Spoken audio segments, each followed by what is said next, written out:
बुधवार को देश की नज़र केंद्रीय गृह मंत्री अमित शाह और किसान नेताओं के बीच चल रही अहम बैठक पर टिकी थी।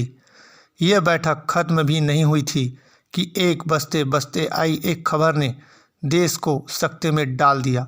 लोगों की निगाहें मोबाइल स्क्रीन और टीवी पर टिक गई। खबर ही ऐसी थी जिस पर यकीन करना आसान नहीं था। भारत के chief of defence staff general Vipin Rawat और उनकी टीम का हेलीकॉप्टर दक्षिण भारत के कुन्नूर में क्रैश हो गया था।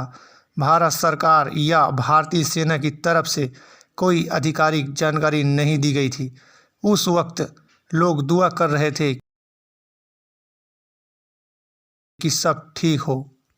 पर दोपहर 1:53 पर भारतीय वायुसेना ने ट्वीट के जरिए जानकारी दी कि भारतीय वायुसेना का हेलीकॉप्टर Mi-70 कुन्नूर के पास हादसे का शिकार हो गया है।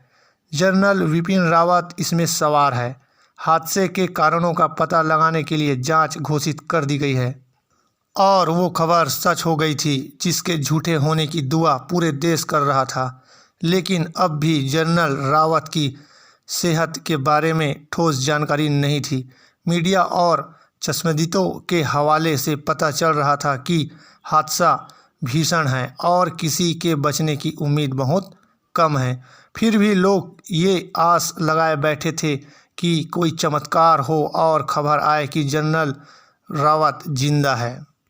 लोग जानकारी के लिए सरकार की तरफ देख रहे थे। रक्षा मंत्री राजनाथ सिंह संसद में बोले, लेकिन जनरल रावत की सेहत को लेकर कुछ नहीं कहा।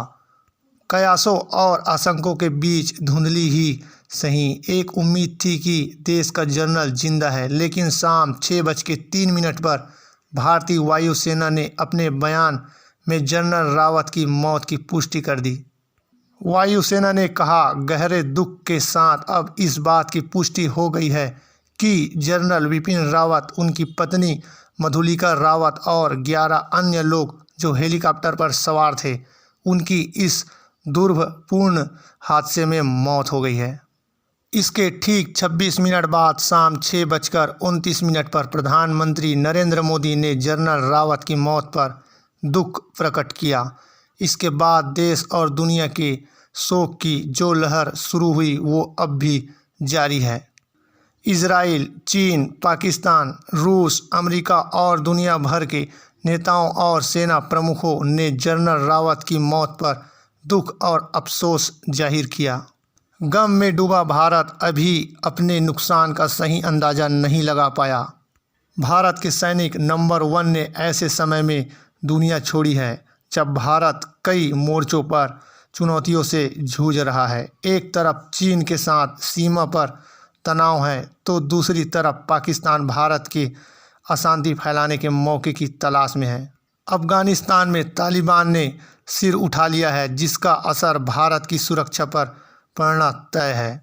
भारत के पहले चीफ ऑफ डिफेंस स्टाफ और दुनिया की दूसरी सबसे बड़ी सेना के कमांडर जनरल विपिन रावत ने भारतीय सेना में बदलाव के दौर का प्रतिनिधित्व किया।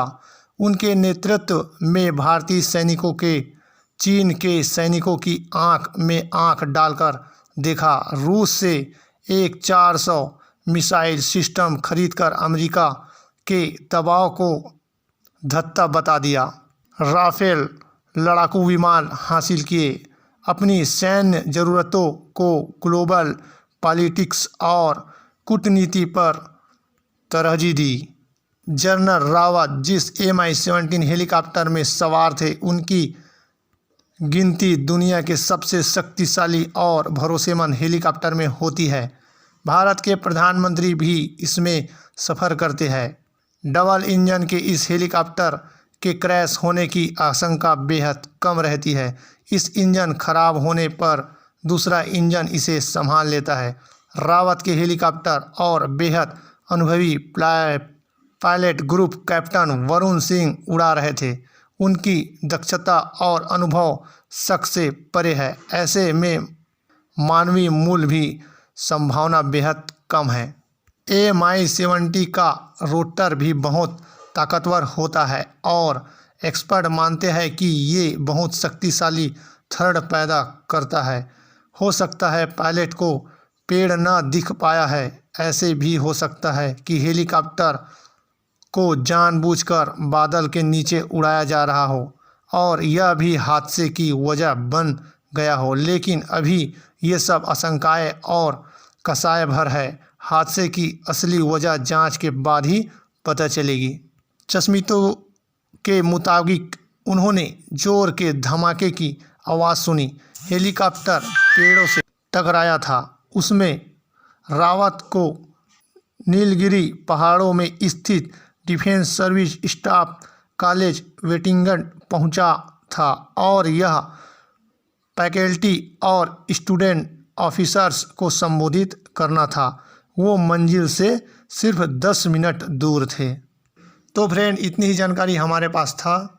आगे की जानकारी जैसे ही अगर आएगी तो हम यूट्यूब पर अपलोड कर देंगे। और जनरल विपिन रावत और उनके हेलीकॉप्टर में सवार सभी साथियों को